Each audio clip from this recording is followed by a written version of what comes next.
Good morning, this is Rabbi Shlomo Furst, Yeshiva Tsama Nafshi. Here in Yerushalayim at Kurdish, not too far from the central bus station, so you can walk and bus, drive, coming to Furst.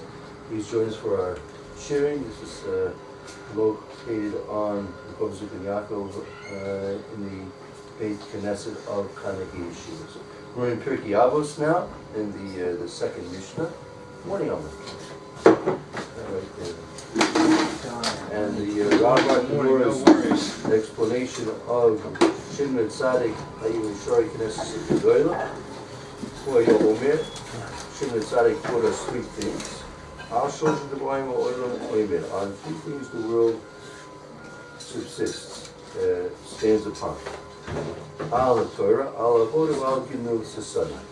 So we have on Torah, on Avodah, which during the time of the Beis Hamikdash was the Korbanos, now we have Tefillah, and on acts of kindness. So Rabbi Nur explains each one of these three things in a bit detail. So we'll take a look. The Rabbi Nur is in the back. We have it there. We go. Okay. Yeah, who'd like to begin? We'll start with Ha'olam Oimei. That's before flying down into the Rab's Taylor. Here you go. העולם עומד. לא נברא העולם, אלו בשביל שלושה דברים הללו. על התורה, שאלמלא לא קיבלו ישראל את התורה, לא נברא שמיים וארץ. דכתיב בירמיהו ל"ג, אם לא בריתי יומם ולילה, חוקות שמיים וארץ לא שמעתי. שבת תחת. So that's based on the Gemara in Shabbos. So we have Rabbi Arthur saying very similar to what Rabbi Yonah taught us last time, right? That the world was created. The world was there was a purpose. When a person has a desire to create something, right? So he has something in mind why he's creating it. If he wants to create a cup, right? Because he wants to be put things in it. It's going to be a cup for cold things. It's different than a cup for hot things, right? So any person who's going to create anything has to have in mind, right, what he's creating and what the purpose of his creation is going to be, right? So we have an insight into the Rabbanu Shalom's kavana in creating the world. And what we have here is for the sake of these three things. Just like if you want to make a cup, you want to make it for the sake of holding hot drinks, right? So you have here the kavana of the creation of the world for the sake of three things. There should be Torah, there should be Gemilas Sasadim, and there should be Avodah. So therefore you have a key in understanding what the whole purpose of the world is all about. How do we know that Torah is one of these things that what the Torah was, the world was created for? That's as the Rabbi was saying. Sheila, when those people of Israel is the Torah, if it wouldn't be for the fact that Klal Yisrael had received the Torah, lo nivra shamayim v'aretz, there wouldn't have been a creation of the shamayim v'aretz. Diksi, lo risi yom v'layla, because shamayim v'aretz lo samti. It's a pasuk in Yirmiyah, and that's based on the Gemara and Shabbos. So you can sort of explore, ask the question here, shamayim v'aretz, there are two different things. The shamayim, you take a look out there, what's going on in the stars and the sun and the moon and all those things going on around there. It's completely different than what's going on in this world. Right? That we say at Shabbos, right, when one of the Zmiros, it's actually, if I'm not mistaken, a pasuk, right? The Shemayim, Saprin Kavodai, or it's Molechazdai, right?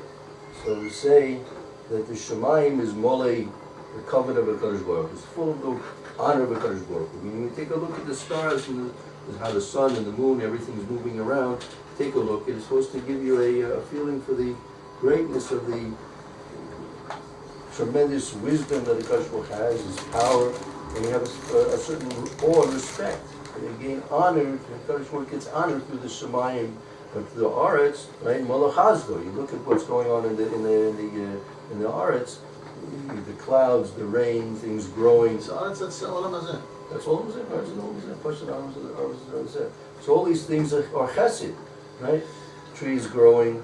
Right? Rabbi Miller said it was tremendous in thinking to the things in this world. He says it's an amazing thing that in the summertime, beginning of the spring, the trees grow their leaves, and in the fall, right, the leaves fall down, right? So he says in the summer when people need shade, so Kadosh Baruch Hu makes the trees, they should have leaves, which they give us shade, it's cool. Right, when we need kindling wood, stuff that can start fires, so the wood comes down, the leaves come down, and you have a little something to start a fire with, right? So Kadosh Baruch Hu had all these things in mind, so that's all chesed, right? You look into the Shemayim, we don't see the chesed so much of the Kadosh Baruch Hu. See his wonders, his power, his koichas. You look at the way the world works, you see his chesed, how he wants to run the world with chesed. So two different things, Shemayim v'aretz. Okay, now what about avoda? ועל עבודה, עבודת הקורבנות, שכך שינינו במסת תענית כ"ז, אלמלא במעמדות לא נתקיימו שמיים וארץ, ונציב בבראשית ח' בשביל הקורבנות שהקריב נוח נשבע הקדוש ברוך הוא שלא יביא מלכות לעולם, הרי שהעולם עומד על קורבנות. A couple of chidushim over here. So first of all, voda is karbonos, right? And that's as we see in the Mesechus Tainus, that the ma'amodos, known as would be for the ma'amodos, right? Those ma'amodos were the basic. That was the chelik that the Klal Yisrael had in the avoda, not the kohanim and not the ma'amodos. There would be certain things that you said according to the days of the week. That some people still say it, and it's in a lot of the Siddurim they have it, right? So after the karbonos were brought over to and in the base mikdash and offerings made, so the ma'amodos would be said, and that would be a part of the existence of the kiyum, the fulfillment of the existence of the Shemayim Ba'aretz. Now, another raya that the Rab Bartanor brings is from the Ma'aser with Noach. Noach, after he came out of the teva, he brought karbonos to say thank you to Kodesh Baruch Hu that he was saved, right? And so now, at that point, we see, based on the Rab Bartanor's understanding, after the offering of the karbonos, so Kodesh Baruch Hu then made the shvur that he wouldn't bring another marble on the world. So that's a question like they asked in the brutal, yeah. Smart question. Kodesh Baruch Hu needs that he has to smell that they're making. What does he need this karbonos for? That's right, doesn't need this. Torah, maybe Torah. But let's need this karbonos for this. yeah. He likes to smell like a sharon. The smell of the. Sure. You want to see if it moves when he was when he was laying dead. So he liked shawarma. So he put it next to his nose to see if he moves. If he feels something. So what do we need? How did they answer? He didn't do anything. He didn't move. That's all. That was his honor. He had honor. That's the honor. But what do we have to do? What's the rest of So I mean that really you could ask about anything, any mitzvah, right? Hashem needs our tefillin on our heads and our arms. Hashem needs us to eat kashrus, right? I think it's more for it's a us. silly question. It's more for us to do mitzvahs. There's a story of Rav Shlomo Zalman when he used to come out of Yeshiva. People used to come and ask questions. There was a big lineup of people asking questions. There was one little boy, a young kid, who kept wanting to ask a question every day. So he wanted to. So one day he screamed out, "I have a question." So he says, he didn't know what to say. It's one thing that it says. So he says, I had a question is Rebbe, and he got a potch. He says, why did God give us so many mitzvahs? That was the question. What was God said? We have so many. What do you have to do with many mitzvahs? So he says, on the spot, you put on shoes. With the right. What? The boy puts on shoes. Does he do that? You doing the same thing he does, and you're getting a mitzvah. The answer was, we're not doing it for God, because God wants you to do things for Him, and you're doing it for yourself more than to have what to do at the end of time. Yeah, see, so that's basically the derech. What's the kuntzal that Noach came out of the ark, and he? Well, Why didn't he do a dance around the ark or something like that? Yeah. No, why didn't he do it? Because when God told them to bring 8 kosher, 7 the kosher ones, at that point he realized that the God wanted him to do something with the extra. That was for korbanos. He was looking at Noach was, at that time it was a very special piece of time, especially people like Noach like that. Even though he went down, but he was still Noach. So I think when he was maybe a little bit bothered by like. I'm not bothered about it. No, I was asking. You're not taking it. No, you're not taking it personal. I understand. That the HaKadosh Baruch Hu makes a promise to Noach not to destroy the world through a mabul again, right? So the Rabbi Noah is making a connection between the act of bringing the korban, right, and HaKadosh Baruch Hu's promise, right? So we have to maybe understand a little bit how is HaKadosh Baruch Hu, so to speak, influenced by this concept or this act of korban, right? In economy, it's true. He brought in extra ones. We know that he was going to bring korbanos, but the HaKadosh Baruch Hu could have sworn, if Hashem wanted to make that promise, right? Let's say Hashem had decided long before, so to speak, that he was going to promise this to Noah, not to destroy the world through Mount again. He could have done it before the korbanos. He could have done it after the korbanos, maybe days, years, months later sometime. Didn't have to be connected, but apparently since the Torah, the way it's written for us, maybe it's worthwhile seeing the passage. Let's just take a look at the story, and we'll see. Good.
A little bit further on, take a look in Chet by Tesvav, by V, a couple of pages back.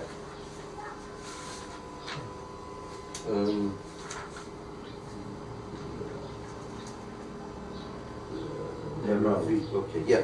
Want to read the Psukim? Let's just go through the Psukim and get an idea what's going on. נוח לאמור, צא מן התיבה, אתה ואשתך ובנך ובנך איתך. כל החיה אשר איתך וכל בשר בעוף ובהמה וכל הרמס הרומס על הארץ, הרצה איתך ושרצו בארץ וברו על הארץ. יצא נוח ובניו ואשתו ונשב ובניו איתו. So that was first with the command to leave, and then the pasuk says, in fact, Noah listened to God's Baruch and left. Okay, now next. כל החיה וכל רומס וכל העוף וכל רומס על הארץ ומשפחתם משפחותיהם יצאו מן התיבה, יבא נוח מזבח להשם ויקח מכל הבהמה התורה מכל העוף הטהור ויעל עולות במזבח. Oh, so here's the Maisa where Noach made the korbanos. Okay, next, Chabalas. ירח השם את הריח ניחוח ויאמר השם אל ליבו לא אסף בקרב עוד את האדמה בעבור האדם כי יצא לב האדם רע ונורא ולא אסף עוד להכות את כל חי kasher tzidi. Okay, so we You see. like the smell. Yeah. What does it mean by reik nichoya?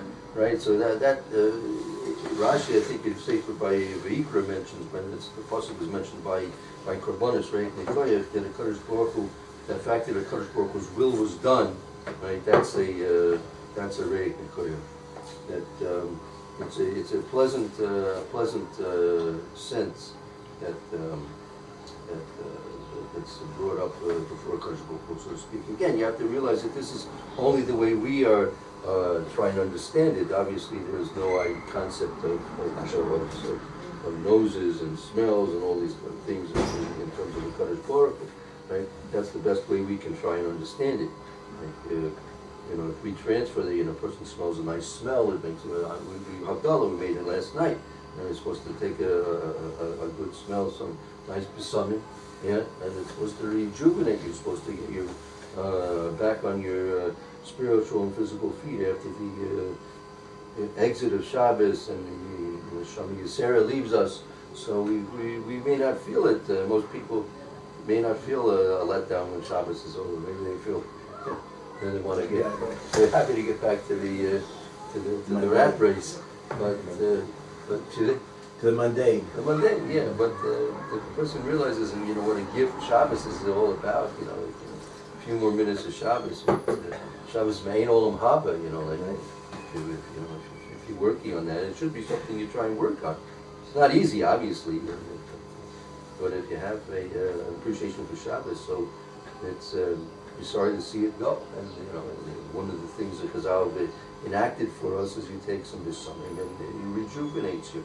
So as far as our understanding in terms of our physicality and our mental understanding through physicality, so the pasuk is written in a way that we can understand it. So very clear. Hashem had a geshmak, a pleasure, a good feeling, so to speak, that Noah had brought these korbanos. Now exactly what the Rav Bartor had said, that he wouldn't destroy the world, so that wasn't exactly said over here. It says, Lo sifakala od Adam. Hashem would not now curse anymore the land, because of what Adam does, because of what people do. Ki yetzer lei Adam nira minura, lo sifakala lahakos es kol chai b'shei asisi. That's a flood. That's what he means. That's a flood. Yeah. Okay. Let's see. Let's continue on with the psukim. Od. Next pasuk in Kaf Beis. עוד כל ימי הארץ, זרע קציר וקור וחום, בקיץ וחורף ביום ולילה, לא ישברתו. Okay, very good. Now next move on to the next parak. Does that mean that before they do the flood, that there wasn't any kites or chorus? No. It was all one. It was very misty. They said it was very misty at that time. Like a hot house. It could be whatever it was. It was warm. It rained only 40 days a year. So it worked. That's right. It worked 40 days. 40 days a year it rained, and then it was very nice. It was too nice, in fact. You got And nothing to do with that. Nothing. There was no Torah. Yeah, that was also no Torah. Things were too nice. Yeah. That's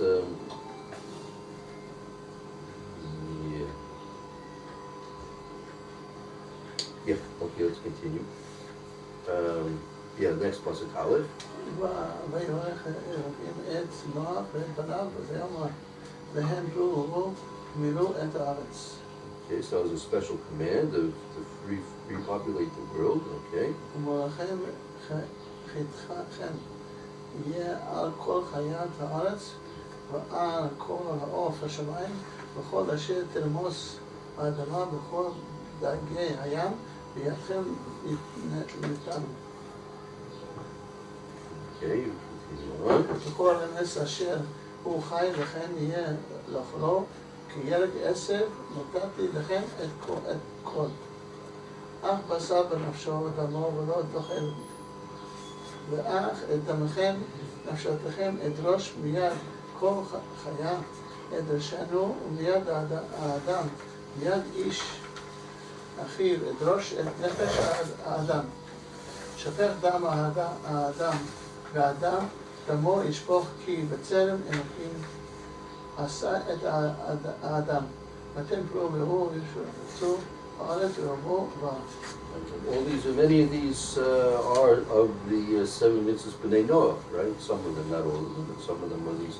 So these are commandments. Now, final, let's learn the next few psukim. יום הקים את נוח אל בניו איתו לאמור, אני הנני מקים את בריתי איתכם, את זרעכם על אחריכם, ואת כל נפש חיה אשר איתכם, ועוף בהמה בכל חיית הארץ, איתכם לכל יוצא הטבע ולכל חיית הארץ. הקימתי את בריתי איתכם ולא יכרת כל בשר עוד לימי המבול, ולא יהיה עוד מבול לשחט הארץ. So here, finally, we come to specifically what the Rav Bartanora said. There wouldn't be, Israel Hashem's actually promises specifically, there wouldn't be any more marble on the arms. Okay? So it's really all connected. It was, and apparently the catalyst for all of this, as the Rav Bartanora's learning, is the korbanos. Which is really prayer. I mean, korbanos are tefillah. As you said, to be tefillah instead of Right. Basically, so he prayed and that should happen, and God accepted it. Right. So I mean, it could be that Chazal tells us what Noah was actually doing and asking when he brought those korbanos. But according to Rashi before, yeah, he says here in Chaf, Mikol Bema Torah, Amar lo tzivali HaKadosh Baruch Hu, Lachnis me'elu sheva sheva ela kedei la'akiv korban behem. right. It's very simple what he says. He says because God told me It's seven. Rashi says it. Yeah. He says you bring very Rashi brings a bread. And God told me to bring 7 of the kosher must be that he wants us for abundance. Right. So he did it. He says, thank you to God. Yeah. Okay. So no question. And the fact that the Torah, when he writes down the sequence of events over here, right, which don't have to necessarily be in sequence, but the following the korbanos, that's when the Kadosh Baruch Hu started making the promises to Noah. So you see that there's a direct connection between bringing korbanos and the kingdom of the world. I mean, that the world has existed since the time of the Mabul, without another Mabul, and as the Torah itself specifies, this had to do a lot with the bringing of the korbanos. Okay. So what the actual effect of korbanos is, that's a whole other story. Right. We can spend time on doing that. Let's just go back to the Rav Bartanora and see that was Torah we saw. Now that was a Avoda. Now what about the Gemilas Sadim? גמיל חסדים, דכתיב בתהילים פ"ט, עולם חסד תיבנה, וגמיל חסדים הוא לשמח חתנים, לנחם אבלים ולבקר חולים ולקבור מתים ויוצא בזה. So that's all examples, right? So how do we know that the world exists through the sake of Gemilas Sadim? Right, because it says Olam Chesed Yiboneh. So that was the world was built with the element of Chesed involved. Yeah, that there are many things that you have to have. Obviously, the world should be built, be created, and exist continually. And one of these things is Chesed. We see, for example, that. When the situation became during the Mabul, that things were so bad with the Kol Haaretz Hamas, everything was completely corrupt, right? We see by Stoim, everything was Sodom was a classical case where there was complete lack of chesed, So you see, it resulted in destruction. If Sodom, as evil as they were, if it had been a place of Gemilas Sadim, it might have been hope for them. Right, but once it became a place that was lacking Gemilas Sadim, so that there's no purpose to the world, no purpose to their existence, so they were eliminated. What else could you do with them? So these 3 things are pillars upon which the world is supported, and if they're not there, so then the world's existence becomes weakened. And those people who weaken it through the lack of fulfilling these 3 things. So there's consequences. One of the main explanations that's given because of what led to the Holocaust was the lack of Torah. There was a a great lack of Torah on the part of Klal Yisrael. Also Tefillah. Avodet meaning Tefillah by us these days. Rabbi Mika Miller in his Sefer on the Holocaust says that Kadosh Baruch Hu in general will always save Klal Yisrael from whatever the situation may be, as long as we fast and do tshuva for what's wrong. But he said at the time of the destruction of Europe, 70 years ago, so there were no places of Torah. There were no places of prayer. I mean, we think that the situation was on a high level. The yeshivas, we mentioned the New Year's, the Vodka, Seder Shabbat, these things like this. But in fact, he was there. He was there and learning in Slobodka at the time before the war, and he would travel from place to place. And he saw what was there then in the late 1930s, and what people told him what it was like 50, 60, 70, 80 years before that, which even was at that time a state of decline. And they said, there's nothing here anymore. What it was is all gone. There's nothing here. But, even in the yeshivas, it was Skilling were making very strong inroads and trying to corrupt the people in Talmudim learning in the yeshivas. And all the non-Jewish philosophies were rampant in the newspapers and in the media, whatever they happened to have there. So they didn't have the backbone of Torah, the background of Tefillah to help them out of the destruction that was coming in. It's better or worse, that means. Today is better. Today's better or worse? Again, I'm not, I don't know. It's hard to say. Baruch Hashem, there are a lot of yeshivas, Baruch Hashem, a lot of Torah being learned. But on the other hand, there are a lot of people very far away from Torah. Yeah, very far from Torah and Yiddishkeit. So, in terms of the majority of the population, it's only a small population, which is really, hopefully, doing what Hashem wants. So, but the way to keep the world on steady ground is by fulfilling these three things: Torah, Voda, Gimel, Society. So, okay, if we learn more about it, we'll try to understand how crucial it is to the existence of the world. Let's Hashem continue with this tomorrow. Thank you very much. Okay.